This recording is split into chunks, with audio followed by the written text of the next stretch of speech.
Bismillah, alhamdulillah, wassalatu wassalamu ala rasulillah wa alihi wa sahbihi wa man walahu bi ihsanin ila yaumiddin.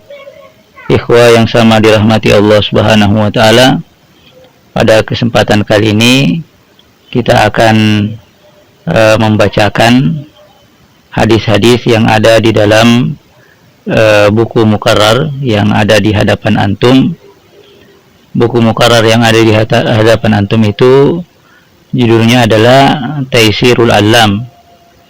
Nah, kitab tersebut adalah merupakan kitab yang berisi penjelasan, yang berisi penjelasan dari kumpulan hadis-hadis yang berada atau yang ditulis dalam sebuah kitab yang judulnya adalah Umdatul Ahkam. Jadi Taisirul Alam, yang merupakan syarah penjelasan dari hadis-hadis yang terdapat di dalam kitab Umdatul Ahkam. Nah, pada kesempatan kali ini kita akan membacakan hadis-hadisnya, hadis-hadis yang ada di dalam buku antum itu, di dalam buku Taisirul Alam tadi, dan sedikit faidah, sedikit faidah atau faidah utama yang hendak disampaikan melalui hadis-hadis tersebut, berkenaan dengan judul bahasan atau judul bab pada kitab, pada kitab tersebut. Jadi misalnya Kitabut Thahara, situ ada kumpulan hadis-hadis yang berisi penjelasan tentang hal-hal yang berkaitan dengan thahara, hal-hal yang berkaitan dengan wudu. Nah, hadis tersebut disusun secara sistematis, Nah, kita akan melihat poin utama, kita akan melihat poin utama yang dikandung dari masing-masing hadis berkenaan dengan judul besar bab yang dibawakan di dalam kitab tersebut. Nah, kita mulai dari Kitabut Thahara. Kitabut Thahara. Hadis yang pertama dari kitab tersebut adalah hadis Umar bin Khattab radhiyallahu taala anhu. An Amiril Mu'minin Abi Hafsin Umar bin Khattab radhiyallahu taala anhu qala sami'tu Rasulullah sallallahu alaihi wasallam yaqul innamal a'malu binniyat wa innamal likulli imri'in ma nawa. Faman kanat hijratuhu ila Allah wa rasulih fa hijratuhu ila Allah wa rasulih wa man kanat hijratuhu lidunya yusibuha aw imra'atin yankihuha. Nah, di dalam buku atau di dalam slide yang ada di hadapan kita ini, redaksi yang tertulis di situ yatazawwajuha, yankihuha dengan yatazawwajuha sama. Di dalam redaksi hadis yang lain disebutkan yankihuha. Fahijratuhu ila ma hajara ilaihi. Terjemahannya dari Umar bin Khattab radhiyallahu taala anhu, Amirul Mukminin Abi Hafsin, beliau berkata, sami'tu Rasulullah sallallahu alaihi wasallam yaqul, saya telah mendengarkan Rasulullah sallallahu alaihi wasallam bersabda, innamal a'malu binniyat, sesungguhnya amal-amal itu ada karena niatnya. Sesungguhnya amal-amal itu ada karena niatnya. Tentunya kita berbicara dalam tataran orang-orang yang sadar dengan apa yang dia lakukan, apa yang dia ucapkan. Apa yang dia lakukan tentunya bersumber dari niat. Demikian juga apa yang dia ucapkan tentunya bersumber dari niat. Nah, itulah makna dari hadis Nabi alaihi salatu wasallam, wallahu a'lam bishawab, innamal a'malu binniyat, sesungguhnya amal-amal itu ada karena niatnya. Wa innamal likulli imri'in ma nawa, dan sungguhnya seorang itu akan dibalas sesuai dengan niatannya itu. Sesuai dengan niatannya itu. Kemudian Nabi alaihi salatu wasallam bersabda setelahnya, memberikan contoh. Jadi tadi kan setelah disebutkan kaidah besar tadi, sesungguhnya amal itu ada karena niatnya, kemudian orang itu akan dibalas sesuai dengan niatnya. Nabi alaihi salatu wasallam kemudian menyebutkan contoh dari satu yang merupakan amal soleh, yaitu hijrah. Hijrah itu adalah merupakan satu bentuk ketaatan. Tetapi hal yang seharusnya bisa menjadi sebuah ketaatan, bisa menjadi sebuah ibadah ini bisa saja melenceng karena niatnya. Nah, karena itu Nabi SAW menyebutkan ini sebagai contoh yang kemudian nanti akan diterapkan pada, yang bisa kita terapkan pada perkara-perkara lain, ya misalnya belajar, menuntut ilmu, ya makan, minum dan seterusnya. Ya, Nabi SAW bersabda, "Faman kanat hijratuhu ilallahi wa rasulihi," barang siapa yang hijrahnya itu untuk Allah Subhanahu wa taala dan sebagai bentuk ketaatan kepada Rasulnya SAW, fa hijratuhu ilallahi wa rasulihi, maka hijrahnya itu akan dinilai sebagai sebuah bentuk ketaatan kepada Allah Subhanahu wa taala, ketaatan kepada Rasulnya SAW. Siapa yang akan memberikan ganjaran? Tentu yang akan memberikan ganjaran adalah Allah Subhanahu wa taala. Kemudian Nabi SAW bersabda setelahnya, faman kanat hijratuhu ila dunya yusibuha aw imra'atin yatazawwajuha aw yankihuha fa hijratuhu ila ma hajara ilaihi. Dan barang siapa yang hijrahnya itu semata-mata untuk meraih dunia, ya untuk dunia yang hendak diraihnya, atau untuk wanita yang hendak dinikahinya, maka hijrahnya itu akan mendapat sesuai apa yang dia inginkan. Ya, kalau Allah Subhanahu wa taala menakdirkan bahwasanya itu akan diraihnya, ya. Tetapi kalau misalnya Allah Subhanahu wa taala tidak menakdirkan hal tersebut, maka tentu sangat rugi orang tersebut, dia tidak mendapat dunianya, demikian juga tidak ada pahala bagi dia di sisi Allah Subhanahu wa taala. Nah, inti yang hendak disampaikan melalui hadis ini, ikhwah yang sama dirahmati Allah Subhanahu wa taala, tentang urgensi niat, ya, tentang urgensi niat. Niat ini adalah merupakan syarat sahnya seluruh amalan kita sebagai ibadah kepada Allah Subhanahu wa taala. Jadi niat ini adalah merupakan syarat sahnya seluruh amalan kita sebagai sebuah ibadah kepada Allah Subhanahu wa taala.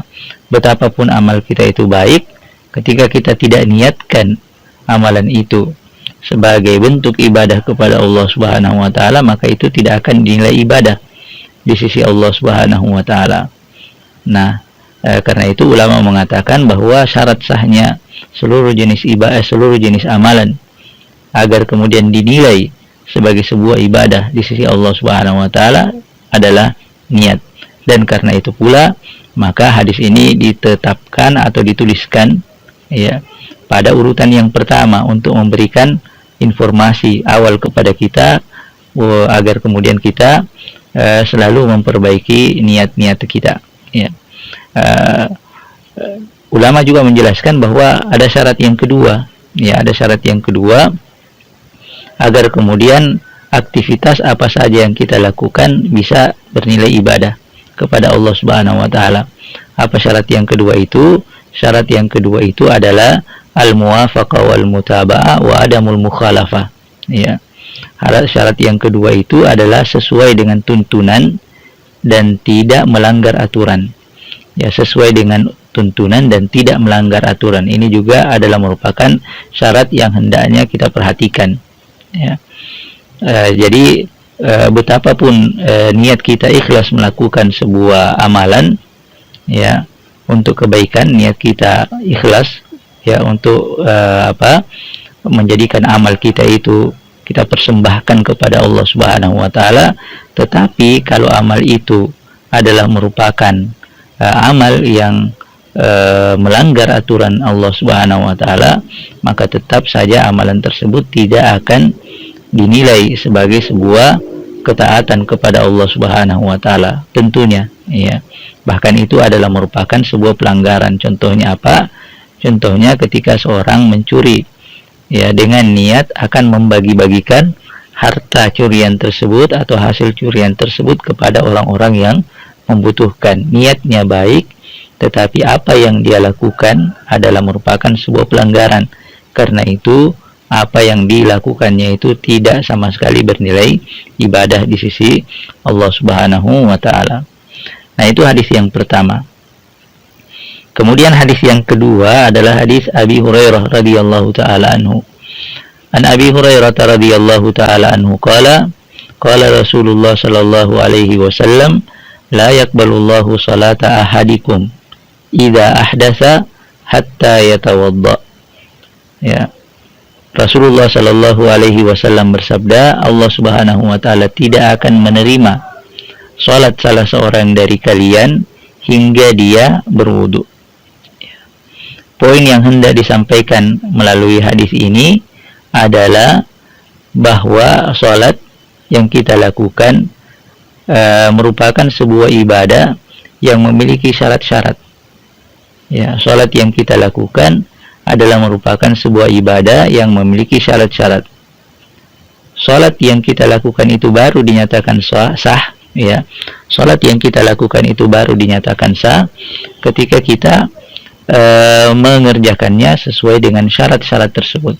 Ya, ketika kita mengerjakannya sesuai dengan syarat-syarat tersebut. Nah, apa syarat-syarat itu? Syarat yang pertama tentunya adalah niat, yang tadi telah kita sebutkan mengawali kitab ini. Ya, hadis Amirul Mukminin Abi Hafsin Umar bin Khattab radhiyallahu taala anhu. Kemudian syarat yang kedua adalah at-taharah, ya, suci. Ya, nah suci ini ada dua, ya. Ada suci dari hadas dan ada suci dari najis. Ya.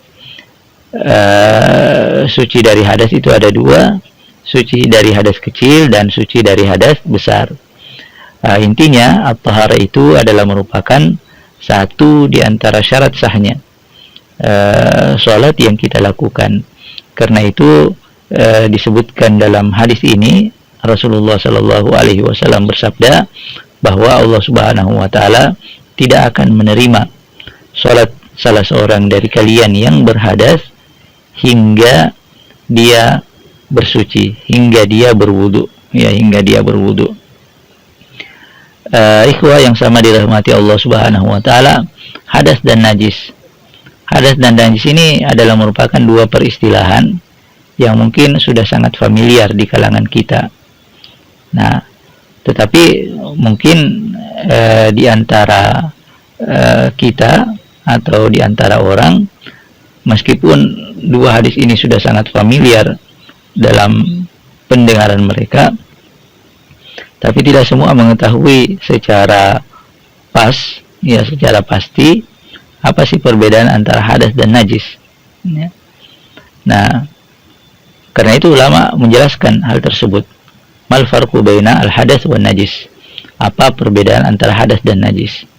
Inti dari penjelasan mereka bahwa najis itu adalah benda, ya, benda kotor yang keberadaannya pada pakaian kita, ya, atau pada badan kita atau pada tempat sholat kita, itu akan membatalkan sholat yang kita lakukan, ya, dengan perincian penjelasan yang nanti akan kita sampaikan.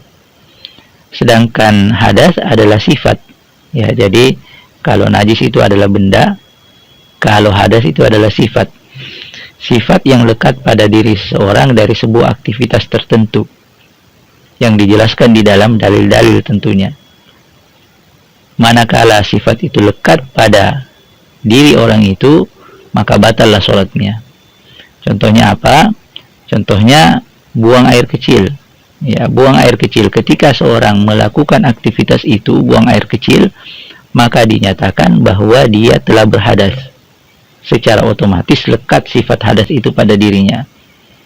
Ketika dia akan melaksanakan sholat, dia wajib untuk berwudu terlebih dahulu agar kemudian sholatnya dinyatakan sah. Ya. Ketika dia berwudu ketika dia melaksanakan sholat dalam keadaan berhadas, dalam keadaan sifat hadas itu lekat pada dirinya, maka sholatnya tidak akan sah. Nah, ketika orang itu buang air kecil, air pipis yang keluar, ya, air pipis yang keluar itu benda, nah itulah najis, ya. Jadi hadas adalah sesuatu yang lekat pada diri seseorang dari sebuah aktivitas tertentu, sebagaimana yang disebutkan di dalam keterangan-keterangan yang valid dari Al-Quran maupun dari Sunnah Nabi SAW. Keberadaan sifat itu pada diri seseorang akan membatalkan sholat yang dia lakukan. Adapun najis adalah benda kotor, ya, benda kotor yang keberadaannya pada pakaian atau diri atau tempat orang melaksanakan sholat akan membatalkan sholat orang tersebut. Kita mengetahui bersama ikhwas sekalian bahwa ibadah yang paling mulia di sisi Allah Subhanahu wa taala setelah mengucapkan 2 kalimat syahadat adalah mendirikan sholat, ya, mendirikan sholat.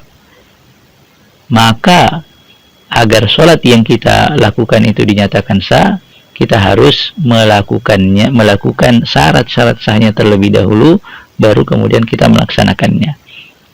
Nah, satu di antara syarat sahnya itu adalah at-taharah sebagaimana yang telah kita sebutkan tadi, dan oleh karena itu maka penulis rahimahullah membawakan hadis ini sebagai membawakan hadis ini pada urutan yang kedua, ya, pada urutan yang kedua untuk memberikan informasi kepada kita tentang syarat sahnya sholat yang akan kemudian diterangkan pada penjelasan pada hadis-hadis yang setelahnya.